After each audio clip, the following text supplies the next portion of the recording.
Foster. I'm a literacy consultant here at the AEA 267, and I'm accompanied by Terry Bozinger, who is also a literacy consultant. We also have other literacy consultants who are online in our Zoom meeting. We have endearingly labeled our Zoom meetings Zoominars, and so you might hear us refer to those as we move forward, but we want to thank you for being part of our discussion today. Our session outcomes for the day will be to provide you with information, and hopefully you will be walking away with an understanding of phonemic awareness and where it falls within the phonological awareness continuum. We'll provide you with resources, so you'll gather implementation ideas and resources for classroom or whole group instruction in phonological and phonemic awareness, as well as discover intervention resources for responding to student needs around phonemic and phonological awareness. So foundational skills, they're a big deal. Research indicates that many students who experience later reading difficulties have identified weaknesses with respect to their foundational phonological awareness skills. These weaknesses are often identified as one of the reasons for their later reading difficulties. We must address foundational skill deficiencies because of the compounded implications for reading difficulties. These skills are appropriately named foundational skills. They lay the building blocks or anchor later learning. If they are neglected, either by not responding to noticed discrepancies or by neglecting to teach these important skills, reading failure may be the result. Before we get started, we wanted to provide you with a word bank and their meanings as a resource you can come back to if you need it. These are terms that we'll be using during this and subsequent Zoominars. I'm sure you're quite familiar with all of them, but we wanted to be sure that we're all speaking the same language as we move forward. Here are some of the terms you'll hear today. The alphabetic principle, which is understanding that letters in written words represent sounds in oral language. Blending, or putting sounds together. Manipulating, adding or taking away a sound in a word. Onset and rhyme, parts of words. The onset is the opening or first part of one syllable, and the rhyme is the rest of the word. A phoneme, the individual sounds you can hear in words. Phonemic awareness, the ability to hear the individual phonemes or sounds in words. Phonological awareness, the ability to hear syllables, rhymes, and individual sounds. And a few more. Phonics, knowing letter-sound relationships or the sounds represented by the symbols. Rhyming, developing an understanding that phonograms or letter clusters or families can represent the same sound in different words. And segmenting, saying the individual sounds are parts that form a word. We'll pause here for just a few seconds in case anyone has questions about the terms we've just defined.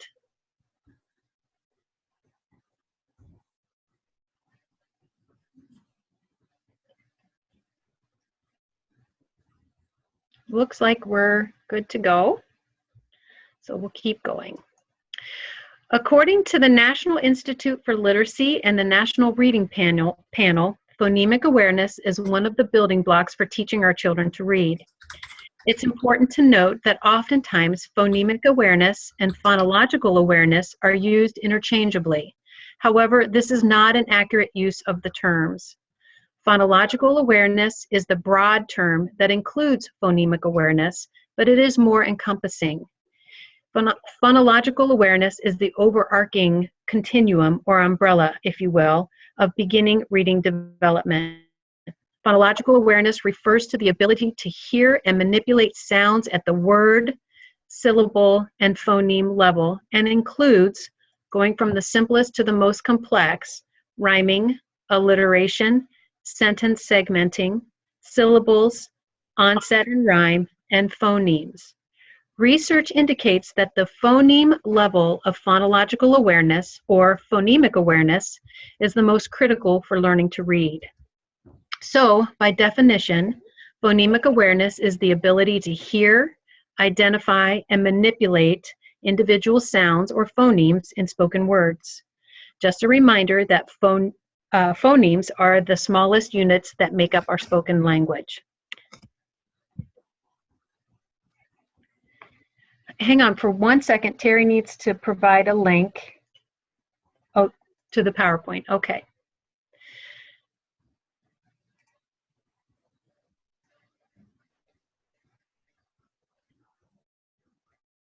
She's going to go ahead and put that in the chat. And I'm going to keep on going because we want to make sure that we're within our time frame. So as soon as she gets that in there, then you can join me. We'll be discussing both phonological awareness and phonemic awareness during our conversation today, and the intervention resources that you will receive will address both. The end goal is moving our students along the phonological awareness continuum to achieve the most complex of the components, which is phonemic awareness. So here's a graphic. I'm going to wait for Terry since she's sharing her screen.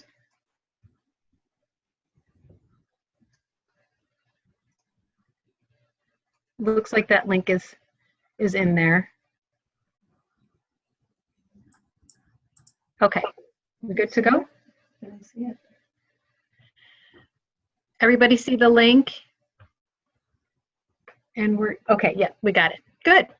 So here's the phonological awareness continuum, and it comes from the National Reading Panel. And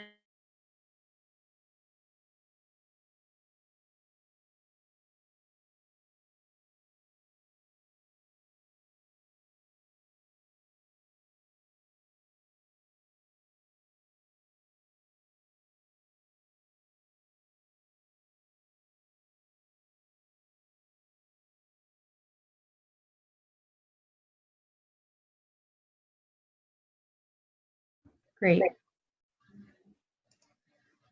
Good. Thank you.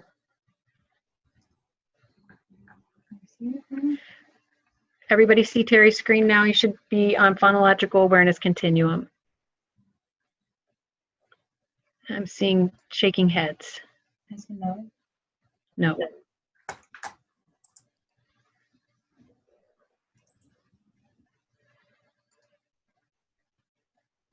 There we go. Yep. Super. No, that's good. All righty. So key findings for scientific research on phonemic awareness instruction indicate that phonemic awareness can be taught and learned. In fact, typical schools should provide approximately 10 to 15 minutes of phonological, including phonemic awareness instruction daily for our youngest students. If we think about our instructional day, that really isn't a great deal of time, but it is critical and shouldn't be overlooked. Additional time and activities might be needed for our students who may be at risk because of a lack of experience with English language due to either poverty or because they are English language learners. Strong phonological and phonemic awareness instruction incorporates explicit instruction, teacher modeling, guided practice, and independent practice. You'll notice this is the framework for all strong instruction. This instructional framework can be accomplished in a whole group or small group setting.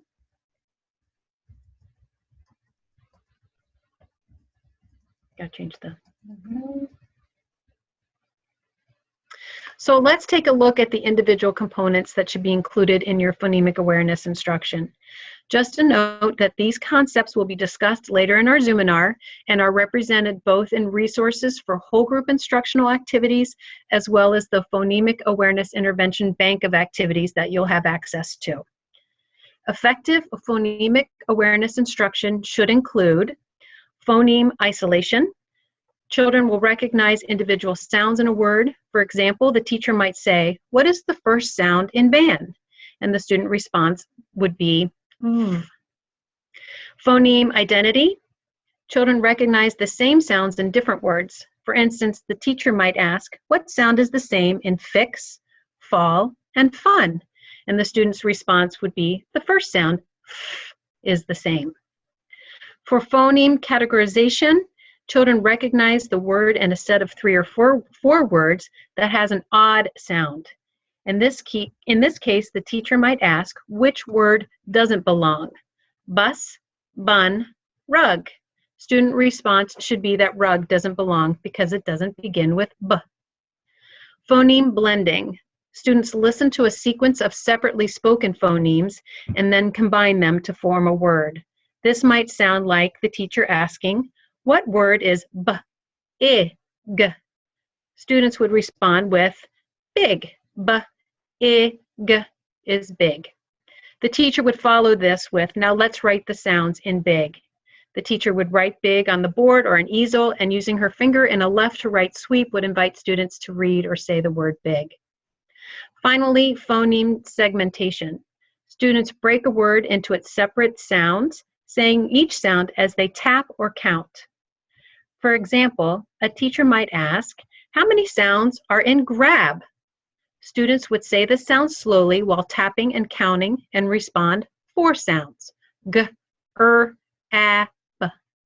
The teacher would again follow up by writing the sounds in grab on the board, demonstrating that these separate sounds make the word grab.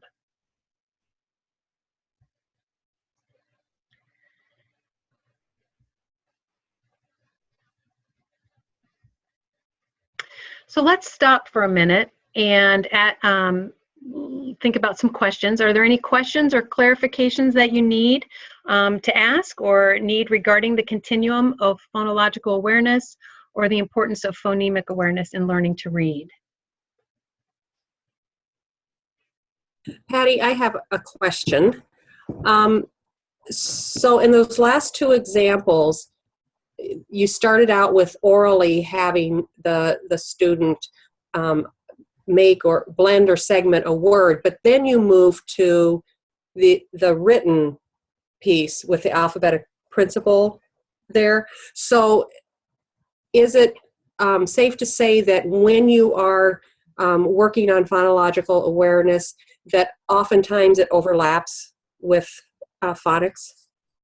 Yes, and we need to make sure that we don't see these principles in isolation, that they're all connected to each other and they all move along a continuum. So, and we'll talk a little bit more about that as we move forward, but yes, you're absolutely right.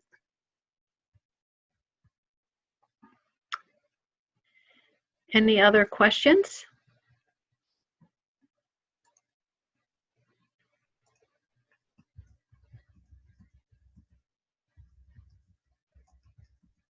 Terry is providing another link in the chat for just 1 second.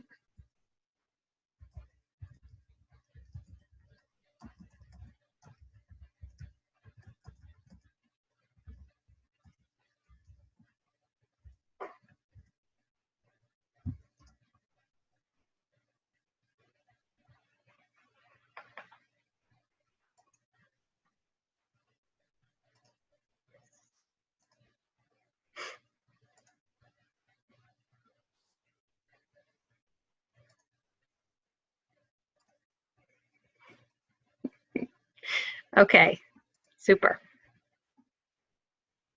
Good? Okay.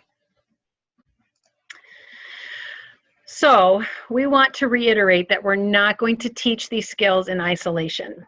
One of the most engaging ways to make phonemic awareness instruction a seamless and cohesive part of your day is to incorporate read-alouds as a springboard for the instruction.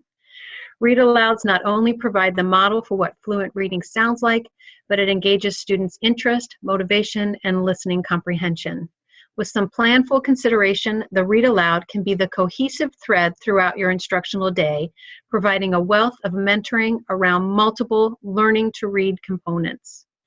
Dynamic phonemic instruction can incorporate nursery rhymes and rhyming books, as well as poetry, which are great resources for rich oral language and patterns within text. Just a reminder that we'll be looking at multiple components of the phonological continuum through the lens of classroom environment, whole group instruction, and small group instruction, which includes interventions. With that in mind, let's look at an important precursor to phonological and phonemic awareness. Have you ever had a time when you've had students come to you lagging behind their peers in their oral language? This can be seen in ways that they interact with their classmates, as well as the way they engage in reading experiences. Jerry Johns and the National Association for the Education of Young Children indicate that oral language is the basis for reading because of the transactional view that reading entails. Students who do not have a rich, diverse language background may have difficulty interpreting text. Classrooms that foster oral expression provide students with the opportunity to learn language and its structures, to build vocabulary, and bolster reading abilities. Here are some ways to increase the quantity and quality of oral communication with all of your students. A classroom that is steeped in oral language in multiple contexts and in multiple ways will not only support your students who need additional instruction, but will enrich those who don't. We bring this to your attention because increasing the quantity and quality of the oral language in your classroom is an integrated and easy way to move students forward on the phonological awareness continuum, and ultimately the path to reading.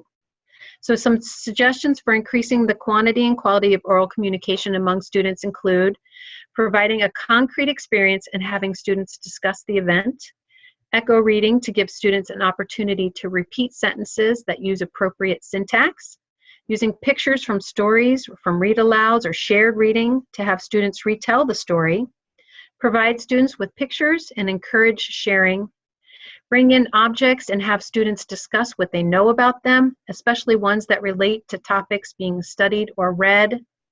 Read a variety of books to students and discuss them. Encourage small group and one-to-one discussions. Some of the best conversations may be the natural, language-rich activities that are a part of daily classroom routines. I've seen a great example of this in a kindergarten classroom where the teacher has an in-depth dialogic discussion with her students around the tasting of their fresh veggie or fruit snack that they bring into the classroom every day. She infuses rich vocabulary around this seemingly mundane, everyday occurrence. It's really an amazing thing. So in order to respond to student needs regarding phonemic awareness, competencies, and ultimately reading readiness and progression, we must first know the reading behaviors that our youngest students should be able to demonstrate. These reading processing behaviors come from the work of Linda Dorn and Carla Sophos and can be compiled into a checklist of observed or unobserved behaviors to determine an instructional focus. Emergent readers should be able to use meaning and language to read simple text, point to words in a one-to-one matching throughout 2 or 3 lines of text, notice or self-monitor unknown words, search for cues in pictures and print, reread to cross-check first letter with meaning and structure cues, use knowledge of some letter sound relationships to initiate an action at point of difficulty, or articulate first letter and attend to some endings. Read known high-frequency words with fluency and self-correct using known high-frequency words and other print cues. As students progress from emergent to early readers or roughly kindergarten to first grade, here are some additional reading processing behaviors to notice and respond to accordingly. Early readers should be able to read without using a finger to track print, notice errors or self-monitor, cross-check multiple sources of information to make self-corrections, check to be sure the reading makes sense, sounds right, and looks right, use knowledge of letter-sound relationships to initiate the action at point of difficulty, search through unknown words in a left-to-right sequence, blend letters into sounds, repeat words to confirm, take apart simple unknown words using simple parts and patterns. Read high-frequency words with fluency. Use simple punctuation to regulate phrasing and fluency. So as we stated earlier, we want to provide you with multiple resources that you can use during different contexts within your classroom. These are some ideas that can be incorporated into small group work, either in a guided reading context, a strategy group, or an intervention setting if students demonstrate a need for intensive instruction. Again, we highly recommend that these be used within and around connected text whenever and wherever possible. So some possibilities for strategic letter work in a small group setting would be to read an ABC chart chorally in a variety of ways. So looking at the chart and reading consonants or vowels or every other letter. Reading letter books chorally, developing knowledge for how to learn letters or letter production. Sort letters by distinguishable features, so the ascenders or descenders, curvy or straight letters. Recognize and name all upper and lowercase letters fluently, and write most upper and lowercase letters fluently and within context. Not letter, we're not going to teach letter of the week. So it needs to be within context of a text. As students progress along the phonological continuum, moving toward and within phonemic awareness, here are some possibilities for strategic word work to consider. Again, these would be included in a guided reading strategy group or intervention context. Building name letter by letter in left to right order using a model and without a model. Breaking the word or the name letter by letter, rebuilds it letter by letter, and reads the name with fluency, and doing a slow check to make sure that the name or the word is accurate. Building simple one-syllable or CVC words in left to right order, breaking words letter by letter and blending letter sounds back together to say the words. Building simple one-syllable words in a left to right order and distinguishing between similarly spelled words by identifying the sound of the letters that are different.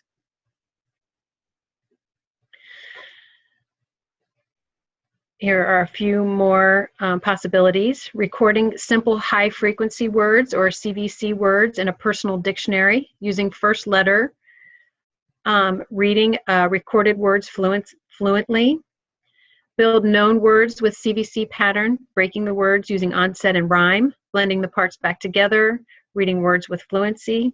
Build known words with CVC pattern, break words using onset and rhyme, rebuild the word, generate other words that sound the same, manipulating onset and rhyme in new words, read new words with fluency, and record in personal dictionary. So all of these possibilities for strategic work, each one of those can really be taken singularly and done in a small group as a lesson. So it's a quick but important note, we're working with students in guided reading or small group instruction. The primary focus needs to be on reading the text. So these letter and word work activity possibilities are meant to be brief in duration, really not more than 5 minutes if you're doing it within a guided reading context, so that we have time for the real work of reading and comprehending the text. This means that teachers must be planful and aware of what letter and word work needs to occur and deliberate in responding to student needs. So if you go back to this couple slides previously and looking at those reading behaviors, hopefully you can match what reading behaviors you're noticing or maybe not noticing and plan using some of the strategic word work.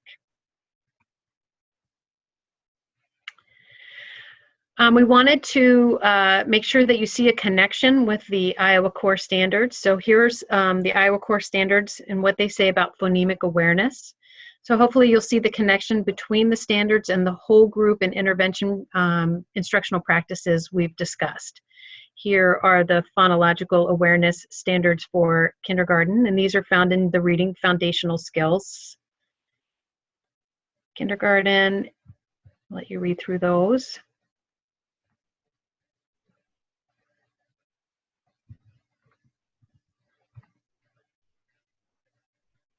And then moving to first grade. Again, found in the reading foundational skills.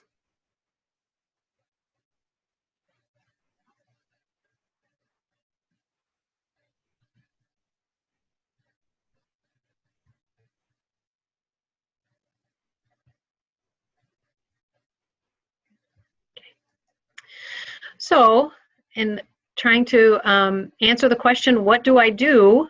Here's a resource that may be helpful as you're planning and responding to your students in a small group or one-to-one setting. This prompting guide specifies reading behaviors by reading level and aligns them with teacher action and prompting language to use when working with your students. This work is a synthesis of Dorn and Sophos, as well as prompting guides from Pioneer Valley Books. You may also notice that many of the reading behaviors are followed with an M, S, V, C, or CS.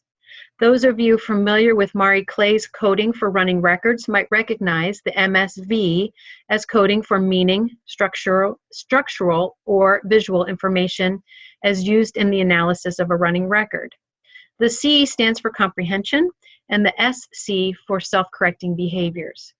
We coded the reading behaviors this way to add a layer of response that would help you determine what actions and prompting to take as you are making instructional decisions around a running record. As we discussed in our overview of interventions last week, running records are highly informative assessment to use with students. This prompting guide you'll have access to in the documents that we'll give you a link to at the end. But this, I think, is a great resource for you to use as you, not only as you are responding to students, but as you're planning for your interventions.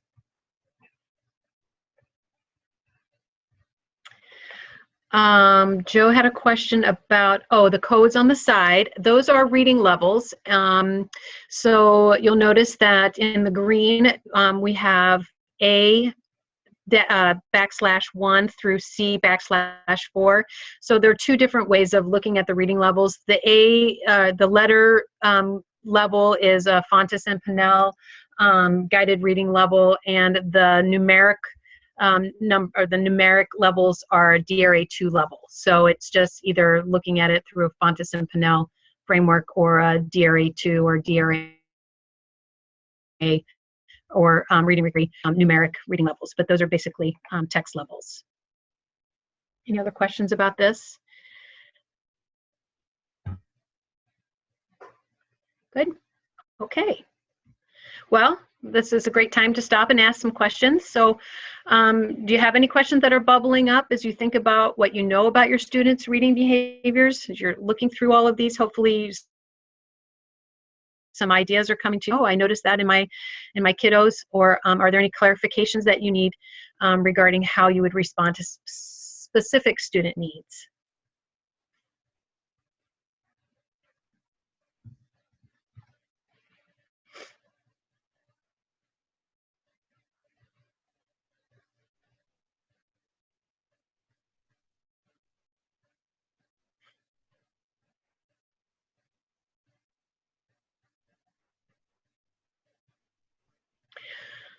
Okay, doesn't look like we have any questions as we're going on. So, okay, so now we're gonna come to the fun stuff.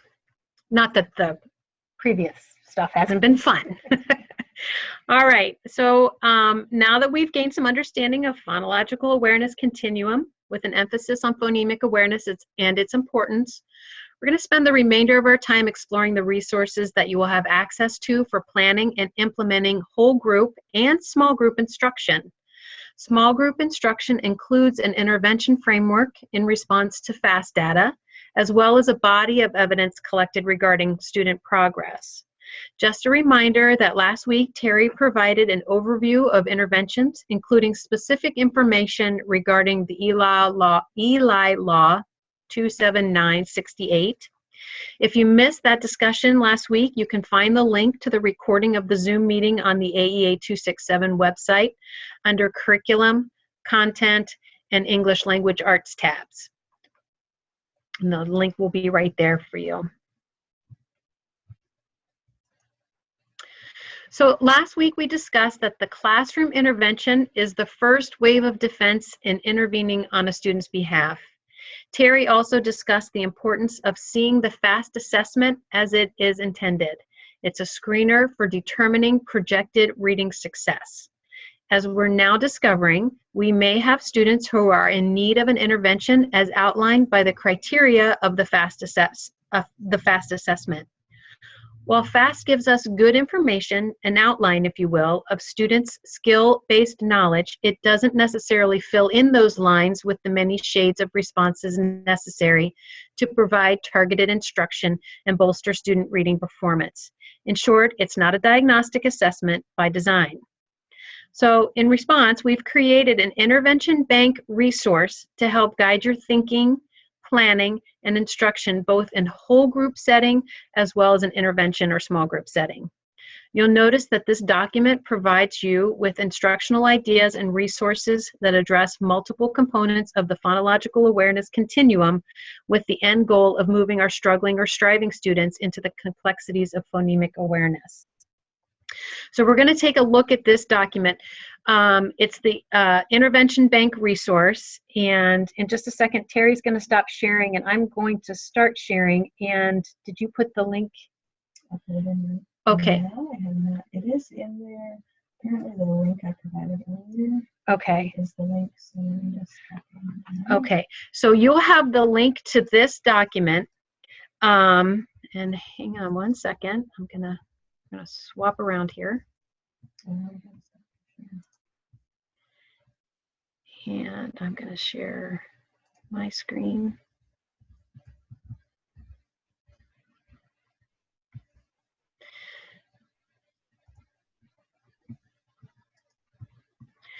We wanted to provide you a single document that would be the roadmap to all of the documents and all of the work along the continuum for easy access.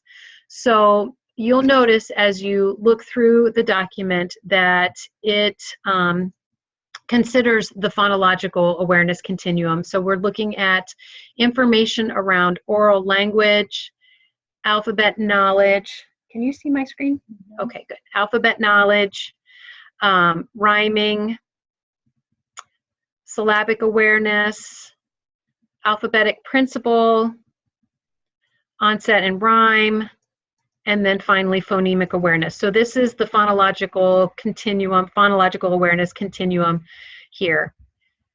Within each one of these different components, we have what the student behavior, what we would like the student, what we observe maybe that the student is not doing or is doing or has limited access to, what we would like them to do. So we have the observed behavior and then the anticipated outcome by providing instruction around this component. And then it gives you some ideas for whole group instruction. And then within the small group instruction, these are live links to all of the documents that we've created around interventions or intervention ideas or resources that you can access. So under oral language, I'm just going to go to this first document and click on it, and it will open up the framework for this instructional idea around, it would be around obviously oral language. Some ways that you can provide some small group instruction around oral language. So each component of this roadmap, for better use of words, will give you some whole group ideas and then many ideas for small group instruction. I'm going to go back to the bank. It's important for you to be a kid watcher. So in order to know which area to go to, we should be collecting a body of evidence. So we need to, obviously we have our FAST data that gives us the indicators that we have students who may be substantially deficient and need an intervention, but we have other data, formative data, informal data, that we should be collecting in our classroom as well, to be able to move around this map. So if you have kiddos who you say, you know, they really have a limited oral expression, they just don't have the words to go along with meaning or what have you, then this would be the place that you would go. Or my kiddos don't know the letters of the alphabet. You know, they're not able to identify the letters of the alphabet. This would give you some ideas of what you can do in whole group and what you can do in a small group setting. And then it kind of moves along the continuum of phonological awareness. At the very end of the document, I want to show you that we have some additional resources. The reading behavior prompting guide that we talked about earlier is here that you can access.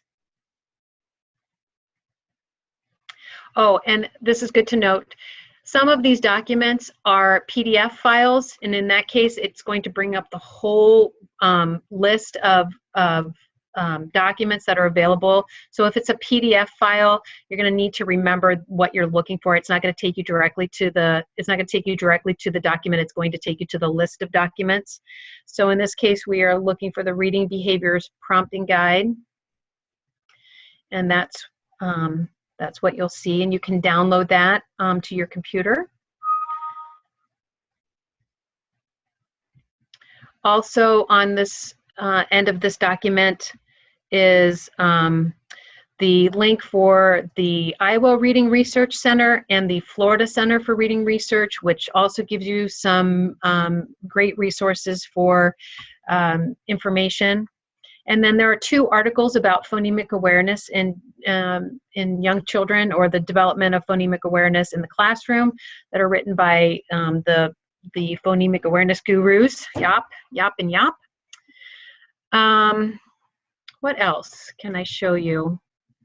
Question. Yep. What is your opinion of using packaged materials like Michael Haggerty's Phonemic Awareness lessons? So the question about using packaged materials, I guess our stance is that we don't have an opinion. We wanted to provide you some resources and some materials so that you don't have to use a packaged resource. Not everyone has access to those, and I'm not familiar with that specific program. I don't know if anybody else that's online that could kind of chime in about their knowledge of it.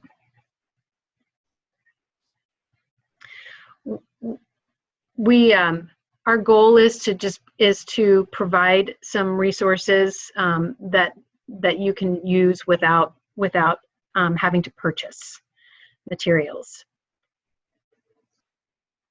But great question. That's it.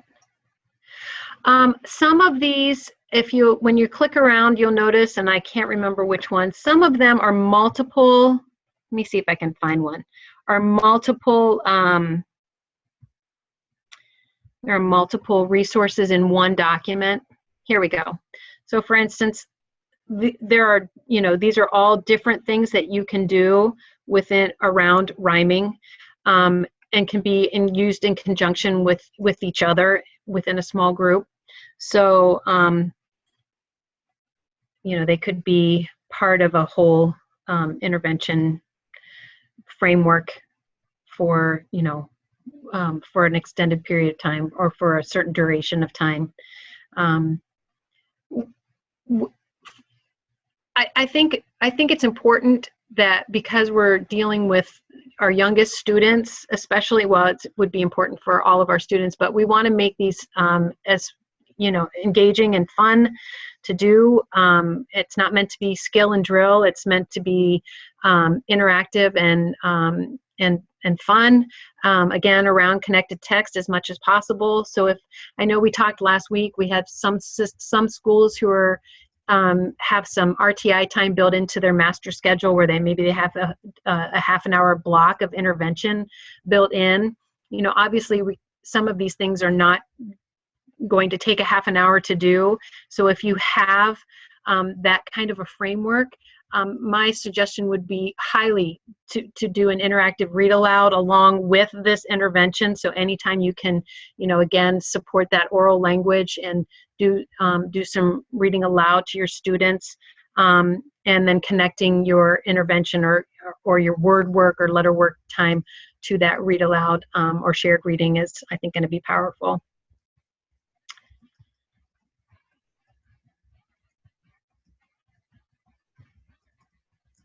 So again, just so that if you're looking for a place to land, I know there are a lot of resources that we've provided for you.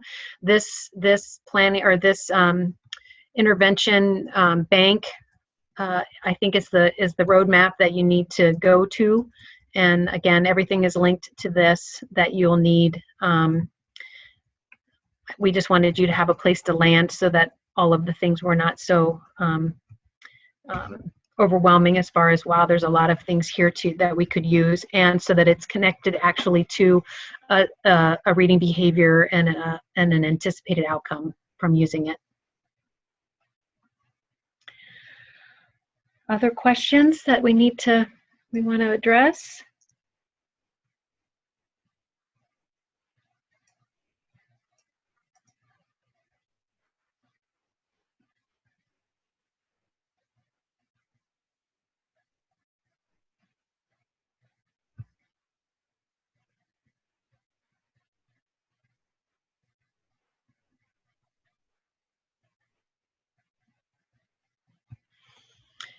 Okay, I don't see any more.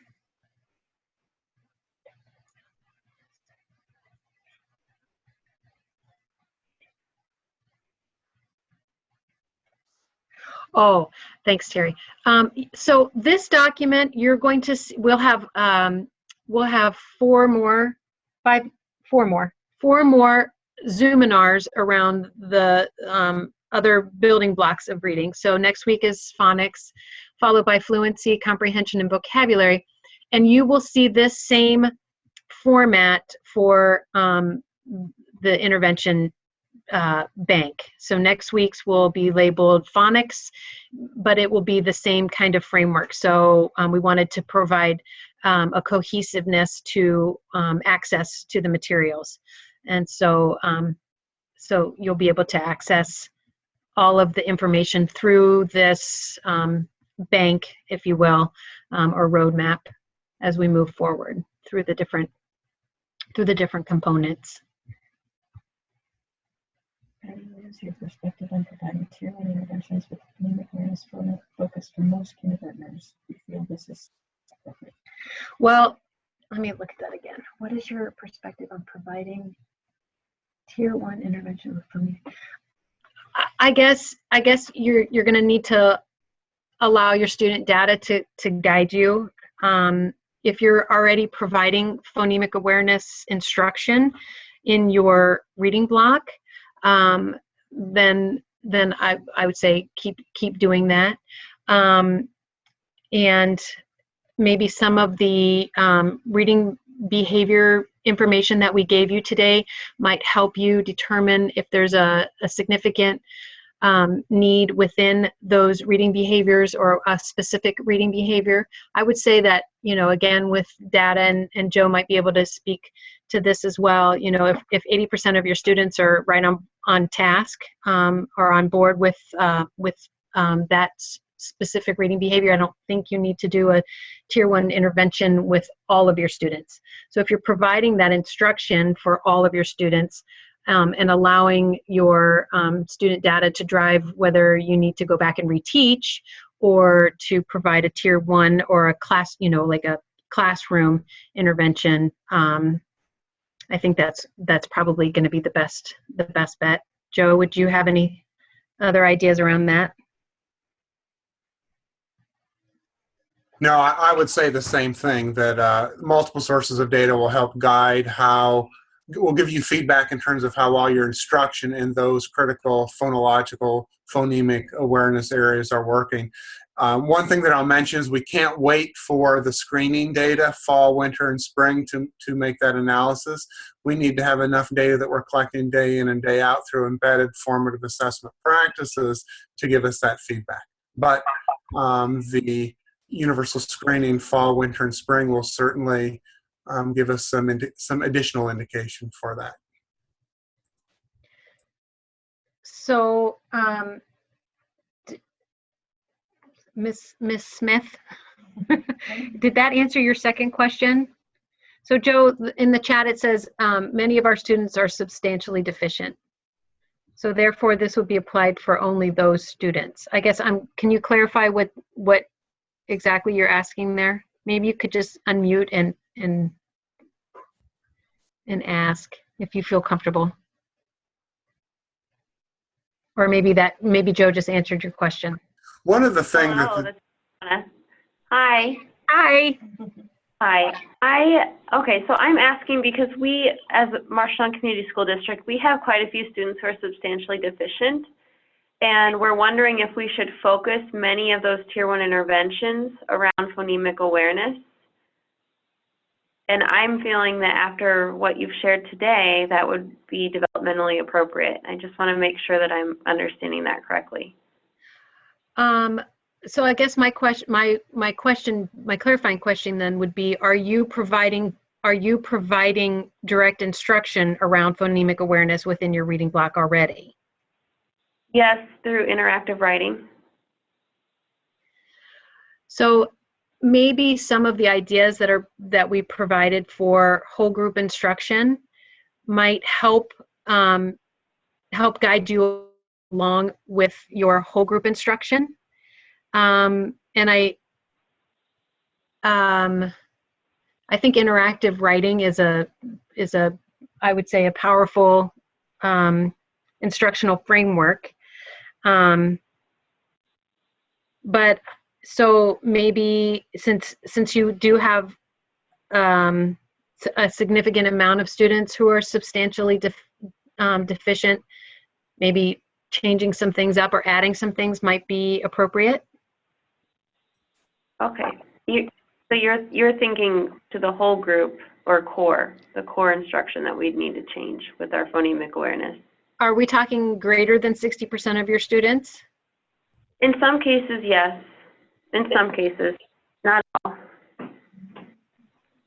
Yeah, and Terry's whispering in my ear that probably a class-wide intervention would be appropriate. Joe, what do you think? Yeah, I was going to chime in and say the same thing. If a vast majority of students are struggling with those skills, and for a myriad of reasons, you cannot intervene enough in small groups to meet their needs. So it needs to be something that's broader and applied to more kids. And through what better than through universal tier instruction? Okay, thank you. Great question. Any others before we move on? I'm going to close. Terry just Terry's whispering to me again. The link is for the recorded session. Kim put on the chat, and it will also be available again on the website. And I don't know if that's already there, or it will probably be uploaded as soon as we're finished today, is my guess. So. Okay, we are coming to an end of our time here. I'm going to go back to our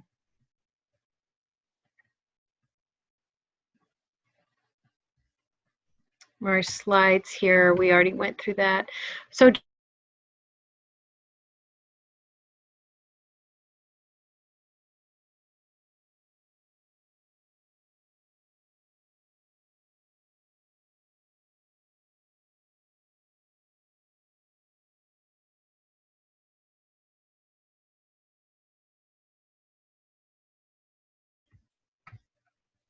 is that it?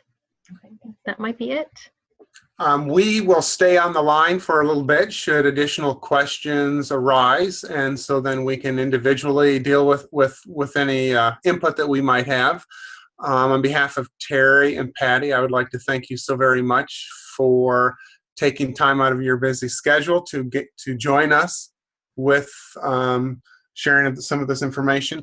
We do very much value your input, so feel free to email any one of us with any questions or suggestions on ways that we can make this time even more productive for yourself. So we will hang on the line for another few minutes, but I will stop the recording at this time.